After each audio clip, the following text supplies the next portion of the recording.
gonna be a quick review. This week on Miami was good. Like, I have not had a bad episode of Miami Housewives. I have not. Like, these girls have been 100% ready to fuck shit around, okay? So we get Lisa trying to do her settlement. Her lawyer calls her, tells her basically everything is okay. She just needs to sign the dotted line. Then Lenny follows up and calls her, but then they kick Lenny out of the room because, oh, they kick the cameras out of the room because Lenny doesn't want to be on tape. But she tells us eventually that basically Lenny was like, if I'm paying for your house, no Negro is going to be living there. And that's on period. Lisa, to me, like the fastness in which she moved on, especially a man you've been with for 15 years, Lenny was cheating quite all right, but Lisa wasn't cheating. But she was able to move on swiftly and quickly. And honestly, she doesn't really say she misses Lenny. She talks about settlement, what she will get. She's afraid of basically being a regular bitch out here in the streets.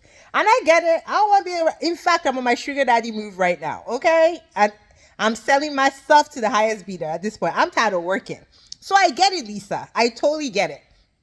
So she's like, oh, emotional, angry, treacherous. Even her friend last is like, girl, if you lose Jody, that's gonna be on you, and that's on period. And we find out on Watch What Happens Live, like after months after this filming, that Jody is in fact paying half of her rent.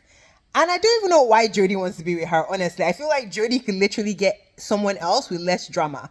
Because Lisa doesn't even seem to really love Jody. But Jody fills in a box, meaning he pays for stuff. He's okay. He has a waterside property, not as big as Lenny, which is what's killing her. But Lisa is in trouble because I get where she is. She's lived in lap of luxury, not had to work, not had to think, not had to do anything. Like, it's invigorating, but it's also arresting because I don't even know if she knows how to move forward. Luckily, she's on this show. They pay her up accordingly or allegedly about 500 and some thousand. That should be enough for anyone in the United States to live a pretty high middle class life, right? She could get a proper house. She get $1 million property, like have a nice car. Her kids can go to private school. 570 is a lot of money. Like, even after taxes, let's put her like 400,000. That's a good sum of money. But the problem is Lisa wears Birkin bags. Like, one of them could be literally half of her whole earnings. So she just has to downsize, unfortunately, and that's just on period. The girls go to church. Obviously Gertie has an emotional outburst. Julia also reminds us about how she lost her son and she kind of lost her faith.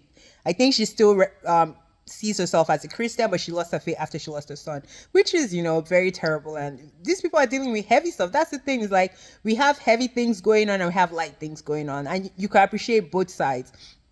Anyway, Gertie is crying. Obviously, she's in the middle of, probably the worst battle she will ever have to fight. And recently we heard she's cancer free. I pray she stays cancer free. I know she elected not to do the full mastectomy.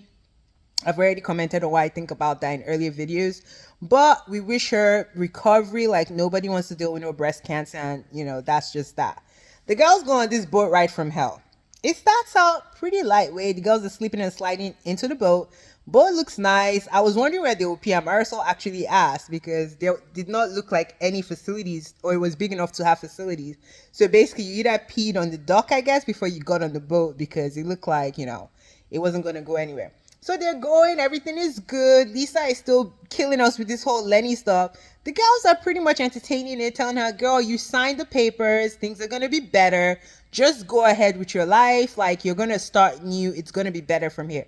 But Lisa is so terrified of the money she's losing, the comfort she's losing, the maids and everything she's losing. And she can't even reconcile the goodness of everything coming. If Lenny is such an asshole, he was so controlling. Now you are free. That has to count for something. Like, even her kids, like, I won't comment on her being a mom, but let's just move on. So they're going on, and they get to people's homes. They see these dogs outside. Outside dogs are going to be dirty because my dog's an inside dog, and if he goes outside, he gets dirty.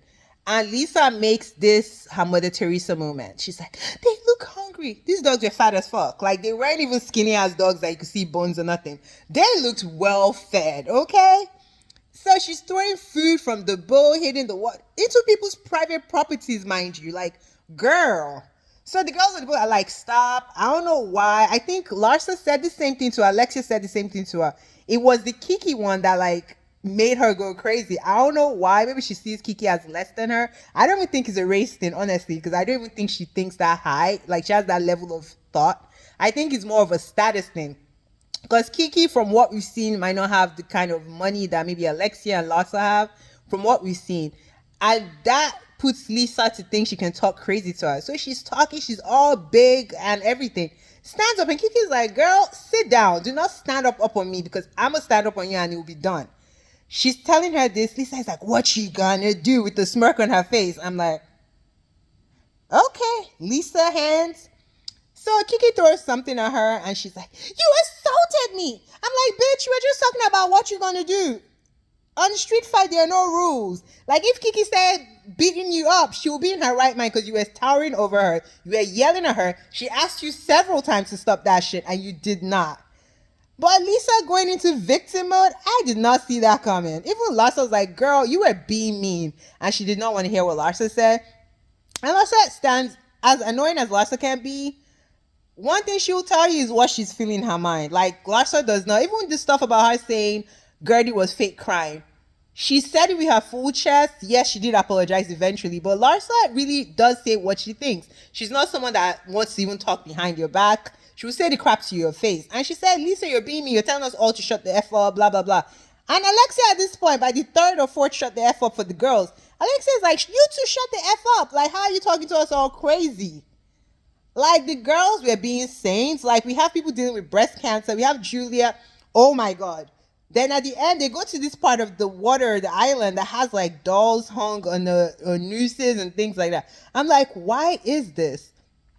The story the boat guy gave did not make it make sense to me, because I'm like, why are you terrorizing people? Like, this is not necessary. Like, what is going on?